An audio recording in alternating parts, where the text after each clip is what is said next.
سورہ معاہدہ کی آیت نمبر 23 نمبر آیت کا ترجمہ تفسیر آپ کے ساتھ بیان کروں گی۔ انٹرسٹنگ ٹاپک ہی اسٹل چل رہا ہے۔ اعوذ باللہ من الشیطان الرجیم، بسم اللہ الرحمن الرحیم۔ قال رجلان من الذین یخافون انعم اللہ علیہم ادخلوا علیہم الباب فاذا دخلتموہ فانکم غالبون وعلی اللہ فتوکلوا ان کنتم مؤمنین۔ اس وقت کہا دو آدمیوں نے جو اللہ سے ڈرنے والوں میں سے تھے، انعام فرمایا تھا اللہ نے جن پر کہ بے دھڑک داخل ہو جاؤ اور ان پر دروازے سے،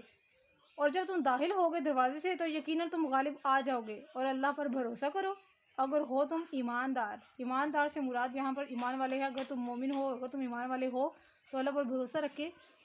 دروازے سے داخل ہو جاؤ۔ اور یہ دیکھیں کہ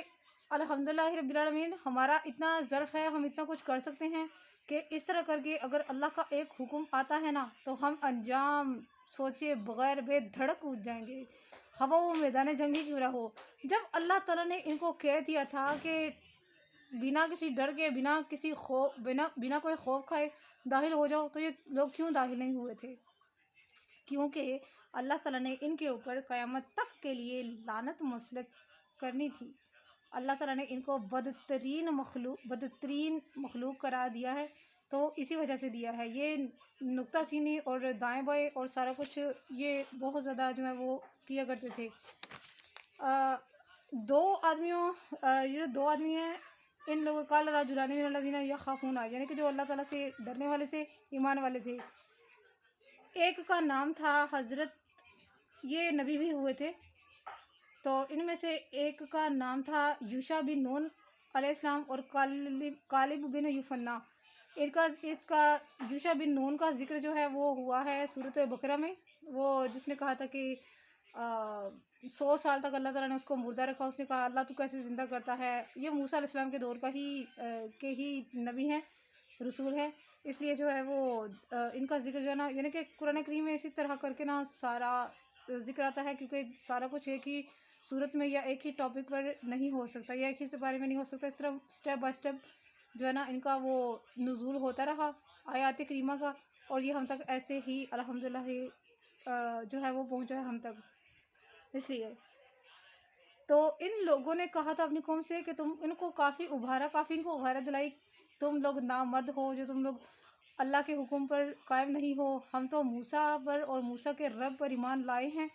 اور ہم نے موسیٰ پر اور موسیٰ کے رب پر ہم نے بھروسہ کیا ہے، اور ہم یہ جنگ کرنے کے لیے تیار ہیں، ہم اس شہر میں داخل ہونے کے لیے تیار ہیں۔ لیکن وہ جنہوں نے جو ڈر گئے تھے اور جو بزدلی کا مظاہرہ کر رہے تھے، ان لوگوں نے کہاں جنگ میں شریک ہونا تھا۔ وہ لوگ ان کو کافی انہوں نے وعظ و نصیحت کی، لیکن وہ لوگ نہیں مانے۔ انہوں نے کہا کہ ہم نے نہیں جانا تو نہیں جانا، ہم جنگ نہیں کریں گے۔ جب انہوں نے جہاز سے رخگردانی کی، مصر واپس جانے کا پختہ وہ کر لیا تھا، عزم کر لیا تھا، تو موسیٰ اور ہارون نے انہیں بڑی نرمی سے بڑی سمجھایا، لیکن یہ لوگ نہیں مانے۔ اذان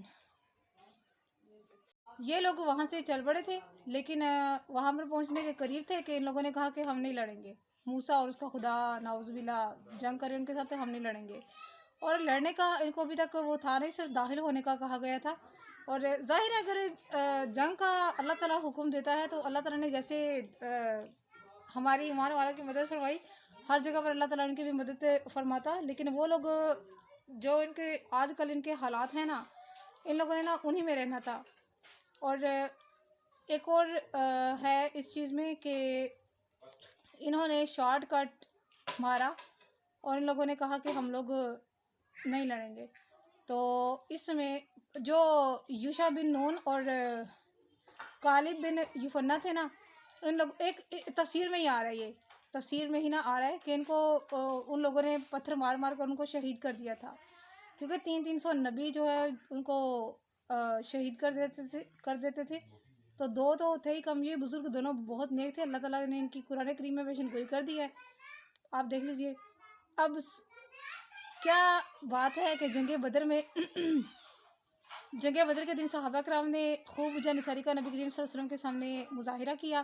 اور یہ بھی کہا کہ جب یہ واقعہ تب ہوا تھا، ابو سفیان جو ہے وہ اپنے لشکر کے ساتھ آیا تھا ایمان والوں پر حملہ کرنے کے لیے، تو ان کی تعداد 900 سے 1000 تک تھی، یعنی کہ 900 سے لے کر اس سے کچھ اوپر تک ان کی تعداد تھی، اور خود انہوں نے زرہیں بھی پہنے ہوئے تھے، کافی ان کے پاس ہتھیار ویپن سے بہت کچھ تھا ان کے پاس، اور ان کو اپنے اسلحے پر بڑا گھمنڈ تھا، اور ان کی اپنی تعداد پر بھی گھمنڈ تھا۔ تو ابو سفیان کا قافلہ تو راستہ بدل کر بچ نکلنے میں کامیاب ہو گئے، کیونکہ یہ جو جوش ہوتا ہے نا جنگ کا، یہ ایمان والوں میں ہی ہو سکتا ہے۔ اس کے علاوہ بہت مشکل چیز ہے کہ کوئی اگر کوئی بندہ کسی کو کہے کہ جنگ کے لیے آؤ یا جہاد کے لیے آؤ، تو آئی تھنک 1000 میں سے کوئی 10 بندے ہی تیار ہوں گے، لیکن جن کے پاس قرآن کریم کی دلیل ہے، جن کے پاس ایمان ہے، وہ تو کبھی انشاءاللہ، میں تو کم سے کم لڑکی ہونے کے باوجود میں تو بیٹ نہیں بھیج سکتی، میں تو بڑھ چڑھ کر یہ کروں گی، حصہ لوں گی ایسی جنگ میں، ایسی جو کچھ میرے سے ہو سکا اسلام کی خاطر۔ تو یہ جو ہے نا یہ نکل گئے تھے، یہ نکل گیا اس یعنی کہ وہاں سے بھاگ گئے یہ لوگ، تو انہوں نے جو اسلام کو مٹانے کی، نعوذ باللہ من ذالک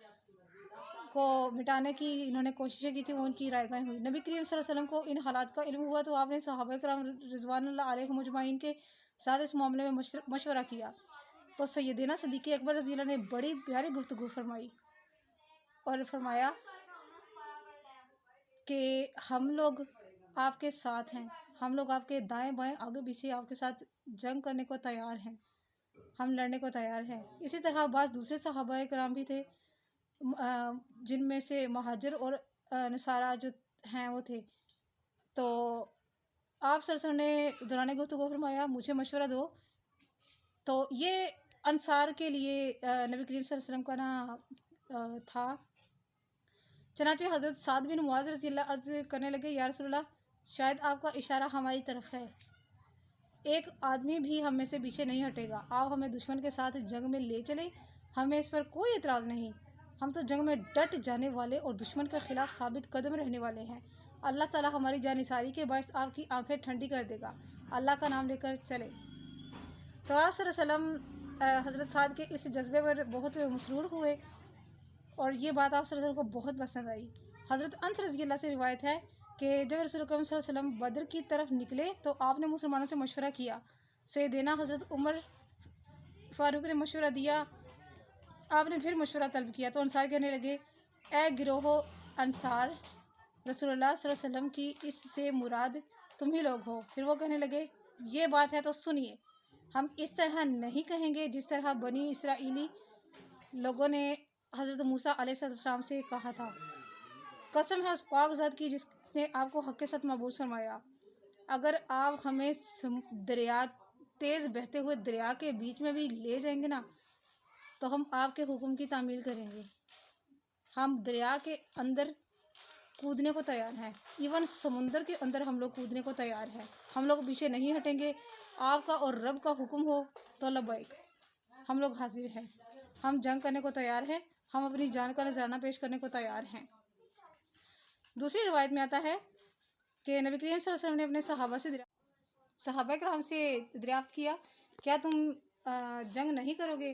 تو صحابہ کرام نے عرض کی ضرور کریں گے، ہم اس طرح نہیں کہیں گے جس طرح بنی اسرائیلیوں نے حضرت موسیٰ علیہ السلام سے کہا تھا۔ ایک صحابی ہے یہاں پر حضرت مقداد رضی اللہ کا یہاں پر بیان ہے کہ بہت سارے صحابہ کرام نے اب حضرت عبداللہ بن مسعود رضی اللہ تعالیٰ فرمایا کرتے تھے کہ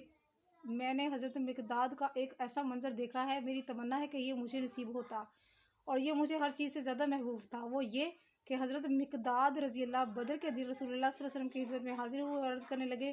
کہ یا رسول اللہ، ہم بنی اسرائیل کی طرح نہیں کریں گے اور نہ ان کی طرح ہم لوگ کہیں گے، بلکہ ہم اپنی دل سے، اپنی جان سے، اپنے نفس سے آپ کے آگے پیچھے، آپ کے دائیں بائیں جنگ کرنے کو ہم لوگ تیار ہیں۔ اللہ تعالیٰ ہماری اس کوشش کو قبول فرما لے اور اللہ تعالیٰ ہمیں توفیق دے۔ لیکن یہ کہ اس کے بعد کچھ تھم گیا تھا، پھر یعنی کہ کافی دفعہ جنگ ہوئی تھی اور کافی دفعہ وہ مشرکین پیٹ دے کر بھاگ بھی گئے تھے مسلمانوں کے جوش اور ولولے کو دیکھتے ہوئے، یہ تھی میری آج کی ویڈیو. صدقہ جاری کی نیت سے شیئر کر دیجیے گا. جزاک اللہ خیر.